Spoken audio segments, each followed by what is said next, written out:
আমরা আমাদের ডেইলি পারপাসে বিভিন্ন সাইট ভিজিট করে থাকি।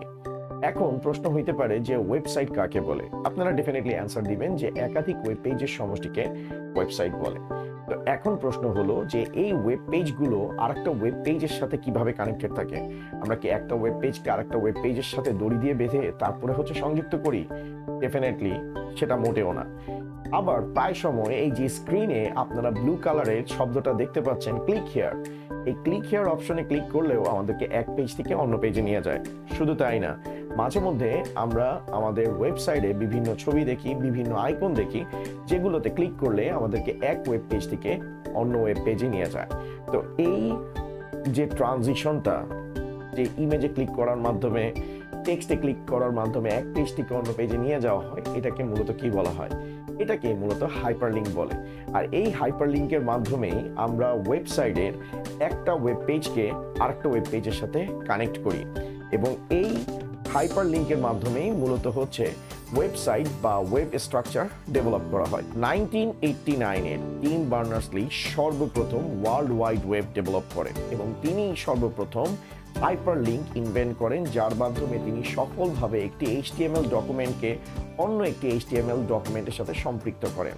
এবং তার কারণেই আমরা বর্তমানে ওয়ার্ল্ড ওয়াইড ওয়েবের থ্রুতে পৃথিবীর যে কোনো প্রান্ত থেকে যে কোনো সময় যে কোনো স্মার্ট ডিভাইসের মাধ্যমে, অর্থাৎ ইন্টারনেট এনাবল ডিভাইসের মাধ্যমে ইন্টারনেটে ডাটা অ্যাক্সেস করতে পারছি। তো থ্যাঙ্কস টু টিম বার্নার্স-লি।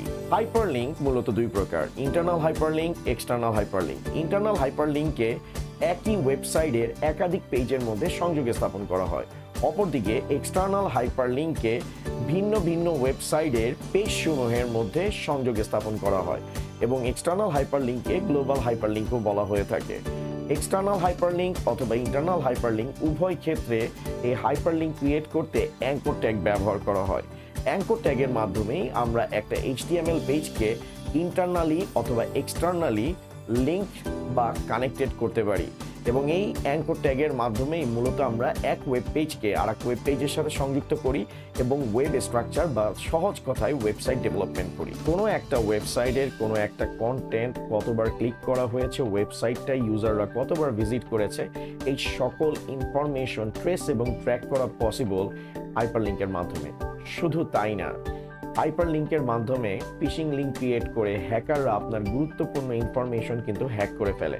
তাই যত্রতত্র যে কোনো লিঙ্কে ক্লিক করার আগে এনশিওর হয়ে নেবেন যে এই লিঙ্কটা ট্রাস্টেড কিনা, কারণ আপনার সিকিউরিটি আপনার কাছে।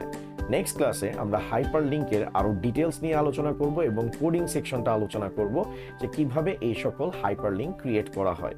তো আজকের মতো এতটুকুই। নেক্সট ক্লাসে আবার দেখা হচ্ছে।